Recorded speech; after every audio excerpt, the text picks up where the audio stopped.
I want to talk to us about Parashat Toldot because I think it has one of the most prophetic and important stories in all the Torah, and it's completely overlooked.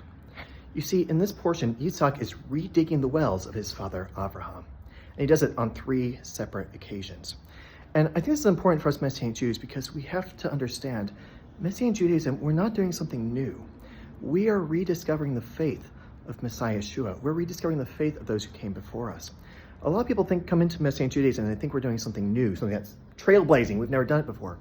That's not the legacy of Yitzhak. Yitzhak is one who takes what was handed down to him from his fathers and he preserves it and brings it to the next generation. That's what we Messianic Jews are doing. We are rediscovering those ancient wells that have been filled in over time and discarded, and we're saying, let's look at the importance of Torah. Let's look at the importance of Israel. Let's look at the importance of this covenant that was handed down to us at Sinai. We're not doing something new. We are rediscovering that which came before us. And then we have to look at the actual groups of wells that were dug. You see, the first 2 groups of wells were filled in by the Philistines. And those places were called enmity and strife. And I believe that these refer to the first 2 waves of Messianic Judaism. Let me show you this. We have this on our wall. The first wave of Messianic Judaism lasted from about the 1st century to the 4th century. And what happened at the end of the 4th century is the Desposini came up to the Pope and said, listen, you guys are going way too far. You need to come back to Torah. And the Pope completely discarded them and said, no, the new capital of the faith is Rome. The new Sabbath is Sunday. And the Messianic Jewish movement just kind of faded out of existence.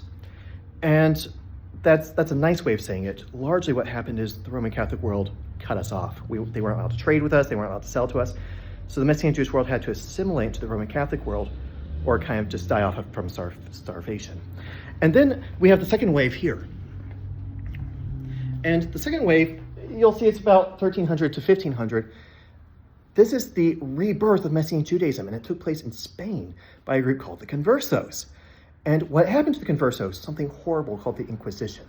You see, the Roman Catholic world, the Christian world at the time, was okay with Jews, and they were definitely okay with Christians, but they weren't okay with Messianic Jews. And of course, that's not what we called ourselves back then.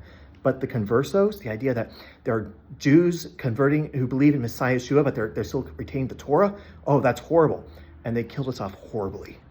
And they scattered us to Central and South America and into Asia as far as India, maybe even further, and into Northern Africa. And what happened is we largely assimilated into Roman Catholic culture, or we died. And that is the second wave of Messianic Judaism. You can see enmity and strife all the way through. But then there's the third group of wells that was dug, and the third wave of Messianic Judaism. There's a parallel here. You see, what Yitzhak does is he goes to a wide open place, and he digs a new group of wells. And the Philistines show up, and you think, oh, this is bad. But then the Philistines say, we want peace. And then the place is called Beersheba, because you see, not only Beersheba, that can mean 7 wells, it can also mean the wells of oath, of promise. And I think it's very interesting that this is where they make basically a covenant of peace between the 2 parties.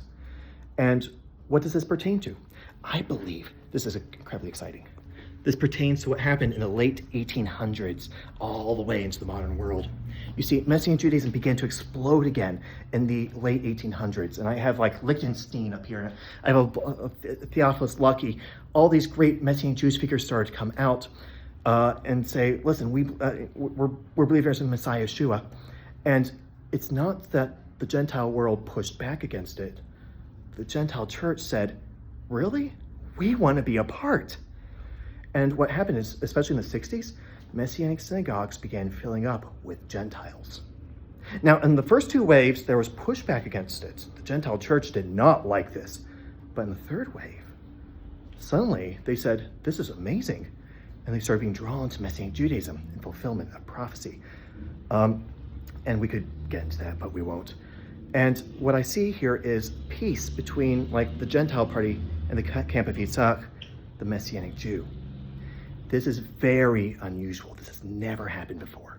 And I'm looking like right now at the attacks in Israel, and I can't help but notice that the Roman Catholic Bishop of Jerusalem has offered himself for Jewish hostages. Wait a minute, weren't you the guys who killed us the first time and the second time? Things are changing.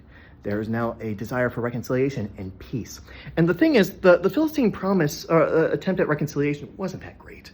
It was pretty awful. They said, you've treated us badly, we've treated you well, but let's have peace. And that's interesting to me, because a lot of people want to make up for the past, and they want to come to the Messianic synagogues and they're like, let's do some Jewish things. And then you do something Jewish and they're like, no, that's too much, that's too far. But you know what? It's an attempt. It's an effort at reconciliation. And this is the best part in my mind. What is the name of the place? Sheva Barachot. I'm sorry, wrong words. Beersheba. Beersheba, the wells of the promise. Interesting. What is the promise? Could it be a little prophetic picture of the Messiah? Maybe it's this reconciliation between Messiah's Gentile followers and Jewish followers are what's going to bring in the promise of Hashem, the promised Messiah. Something to think about, but I love this portion of the Torah.